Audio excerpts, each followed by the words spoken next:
Welcome to Coruzant Technologies, home of the Digital Executive Podcast. Welcome to the Digital Executive. Today's guest is Jorge Titinger. Jorge Titinger is the founder and CEO of Titinger Consulting, a boutique consulting firm focused on strategy development, the cultural aspects of mergers and acquisitions, corporate transformations, and leadership coaching. He is also the award-winning co-author with Pedro Espinosa of the book Differences That Make a Difference. Mr. Titinger has over 30 years of experience in the high-tech industry and has held numerous executive and board positions in the semiconductor equipment and computer industries. He is a sought-after public speaker and advisor. His clients range from multi-billion-dollar companies to startups. He is very involved in the startup community, both in the U.S. and Peru. He is a mentor with Endeavor and an LP in several venture funds.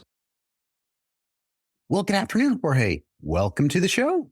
Thank you very much. Happy to be here and to be able to share with the audience.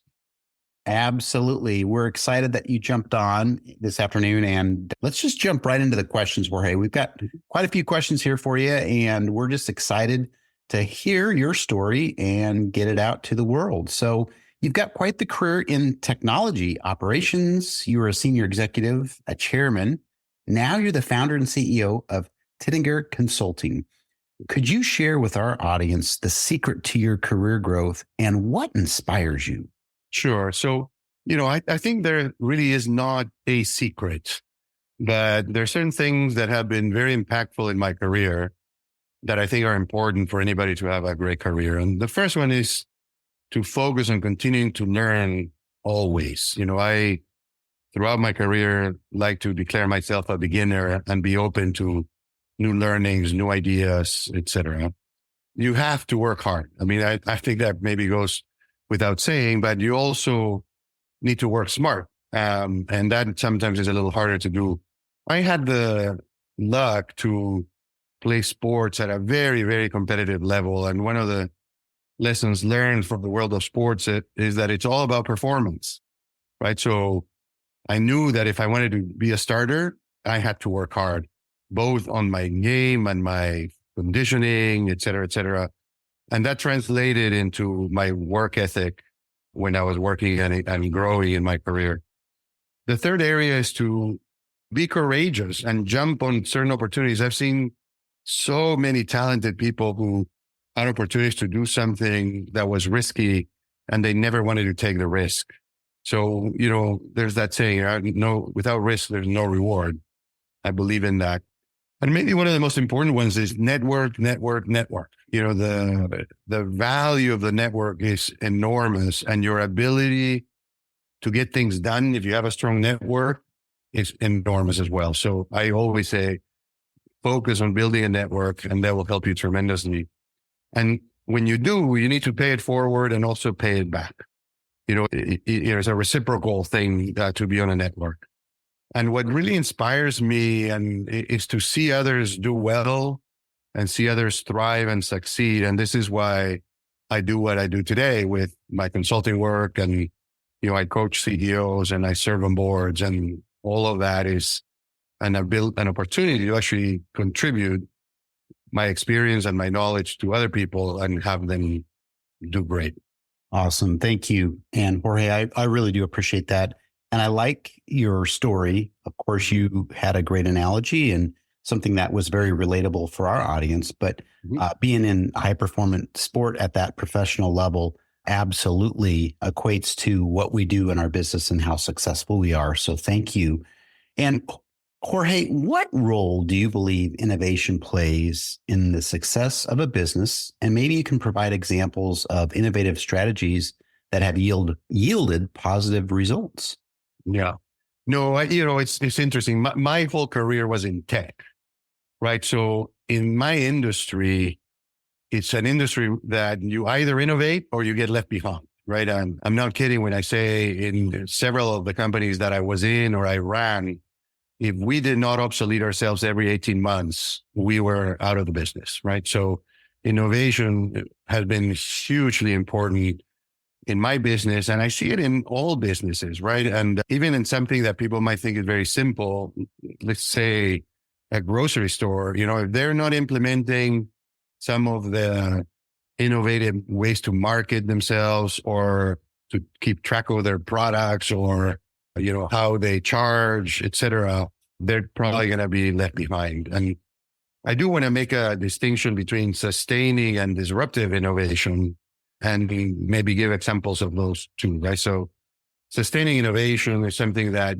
builds upon what's already there and maybe in small increments. And probably a great example is all the iPhone products, right? I still think I'm on my iPhone 11. I'm ashamed to say that, but they're up to iPhone 15 now, and they're all just a little bit better, right?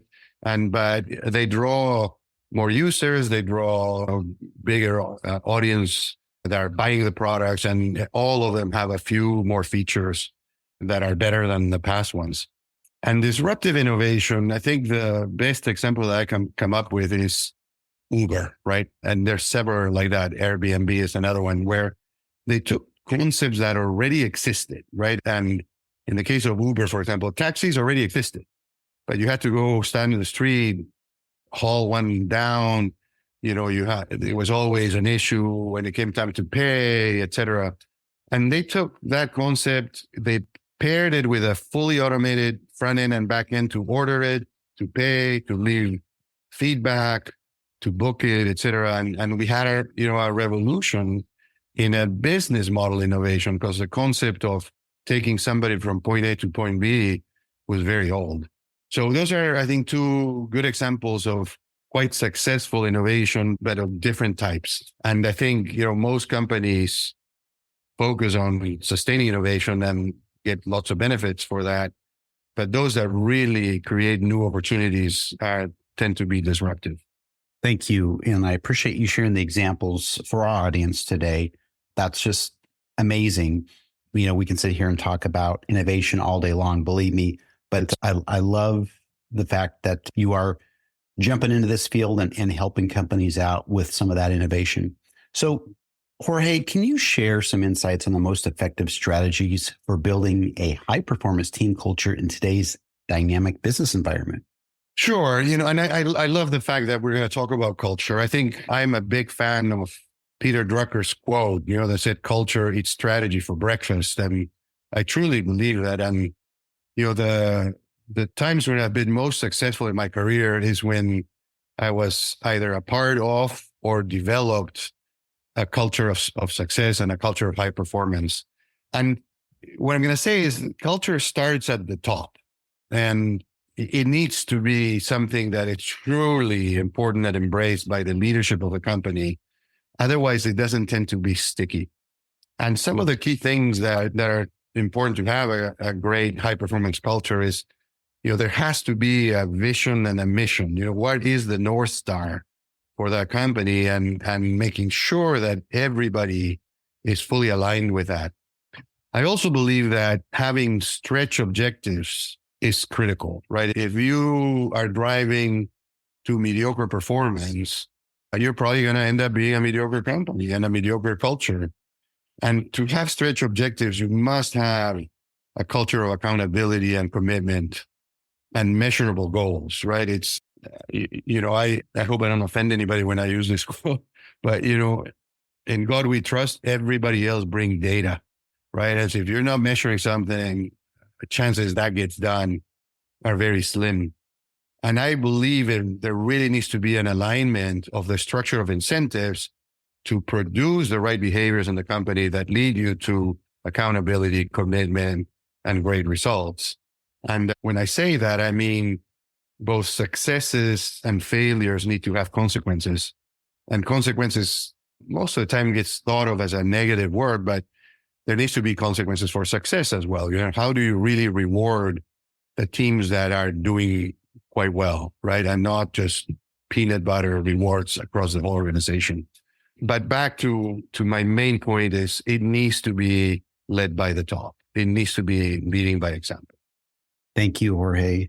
And I appreciate that you did focus a little bit on really the important aspect that you and I both have been leaders in large organizations for many years, and absolutely culture will eat strategy for breakfast. I've seen it time and time again, and you're absolutely right. Lead from the top down, lead by example, and make sure that everybody's on the same page when it comes to that North Star vision. So thank you. And Jorge, last question of the day. We are a technology podcast and publication. I'm a techie. We just like to ask everybody if you're leveraging any of that new and emerging tech in your business. And if you're not, that's okay. Yeah. Maybe there's a cool tool or app you found useful you might share with us. Sure. So, well, I'll talk a little bit about during my career as an operating executive in tech. We really, again, had to adopt innovation, and innovation didn't just come from us, right? But from, the MRP and ERP systems that we were using. We were very early to adopt the notion of DevOps and Scrums when we're doing software development, and not wait like it used to be in the old day where you waited, 2 years to see if a major project worked or not. So all of that agility, we always were early adopters, and it helped us tremendously. Today that I work mostly as a consultant and an advisor, I do use analytical tools to, when I'm working with companies, to help me accelerate time to results for them. And, a lot of what I do personally is collect data, analyze it, and then present it in a way that is very actionable for the companies that I'm working with. And I probably, like most people in the world right now, I've started to use GPT as a tool that helps me create content. And, I find it to be really useful in that regard. And of course, I'm very mindful of the potential pitfalls that AI has, and I'm trying to make sure that I use it ethically. But I'm also starting to use Canva for all things visual. I have my logos, my presentations, etc. on Canva. It's newer for me, but I find it to be tremendously helpful. So those would be two tools that I recommend people start playing with and exploring. Thank you. And you're right. Since ChatGPT's release late last year, things have just gone crazy. And now there's integration. Obviously, there's these APIs. In fact, Canva has that now too. So you've shared really two of the most popular, I'd say two of the most popular platforms being discussed today. And those are absolutely game changers, especially for those in a consulting business, or if you're a small, mom and pop shop, it levels the playing field with the big guys out there. So I appreciate you sharing that. And Jorge, it was such a pleasure having you on today, and I look forward to speaking with you real soon. Thank you, Brian. I really enjoyed it as well. Take care. Bye for now.